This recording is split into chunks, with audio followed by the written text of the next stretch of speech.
মারণ ডেঙ্গি এবার মহামারীর আকার নিচ্ছে। আক্রান্ত ও মৃতের সংখ্যা তো বাড়ছিলই, তার মধ্যে কলকাতা লাগোয়া হুগলির শ্রীরামপুরে 16 জন রোগীর রক্তে মিলল ডেঙ্গির সবথেকে মারাত্মক প্রজাতি ডেঙ্গি 2 এর ভাইরাস। রাজ্যের স্বাস্থ্য অধিকর্তা বিশ্বরঞ্জন সৎপথী জানিয়েছেন, শ্রীরামপুর থেকে 22 জনের রক্তের নমুনা সংগ্রহ করা হয়, তার মধ্যে 16 জনের রক্তে ডেঙ্গি 2 এর ভাইরাস মিলেছে। আনন্দবাজার পত্রিকায় প্রকাশিত প্রতিবেদন অনুযায়ী শ্রীরামপুরে ডেঙ্গির প্রকোপ এবার এতটাই বেশি যে রোগটিকে মহামারী হিসেবে চিহ্নিত করেছে স্বাস্থ্য দপ্তর। চিকিৎসকদের দাবি, প্রজাতি উপপ্রজাতি মিলিয়ে মোট 17 রকমের ডেঙ্গি হয়, তার মধ্যে সবথেকে মারাত্মক এই ডেঙ্গি 2, কারণ এতে রক্তক্ষরণের ভয় অনেক বেশি।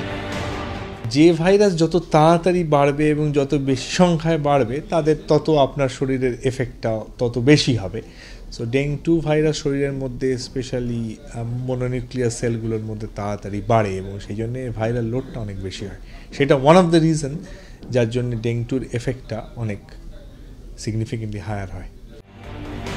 বিশেষজ্ঞদের দাবি, রাজ্যে এতদিন ডেঙ্গি 1 ও ডেঙ্গি 3 এর প্রকোপ চলছিল, আর যাদের একবার ডেঙ্গি 1 বা ডেঙ্গি 3 হয়েছে তাদের ডেঙ্গি 2 হওয়ার সম্ভাবনা প্রবল।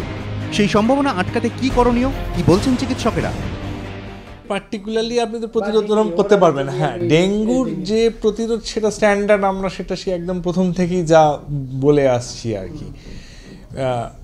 জল জমতে না দেওয়া, মিষ্টি জল না জমতে দেওয়া, সারাক্ষণই বাচ্চাদের যখন স্কুলে পাঠাবেন মসকিউলো রিপেলেন্ট ইউজ করা, ধূপ জ্বালালেন বা লিকুইড বার্নার ইউজ করলেন, যার যেরকম সুবিধে, সেগুলো সবই একসাথে করা।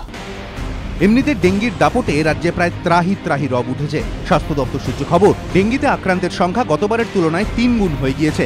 গত বছরের জুলাই পর্যন্ত আক্রান্তের সংখ্যা ছিল 298, আর এবছরে শুক্রবার পর্যন্ত ডেঙ্গিতে মৃত্যু হয়েছে 10 জনের, আক্রান্ত 1200। অনেকে বলছেন, এখনই এই অবস্থা হলে পরে কি হবে? ইতিমধ্যে ডেঙ্গি নিয়ে নবান্নে বৈঠক করেছেন খোদ মুখ্যমন্ত্রী। সচেতনতা প্রসারে রাস্তায় নেমেছে পুরসভা থেকে রাজ্যের মন্ত্রীরা, কিন্তু তারপরও ডেঙ্গি আক্রান্তের সংখ্যা যেরকম হু হু করে বাড়ছে, তাতে দুশ্চিন্তা থেকেই যাচ্ছে। নিমাই পান্ডা ও প্রকাশ সিনহা, এবিপি আনন্দ।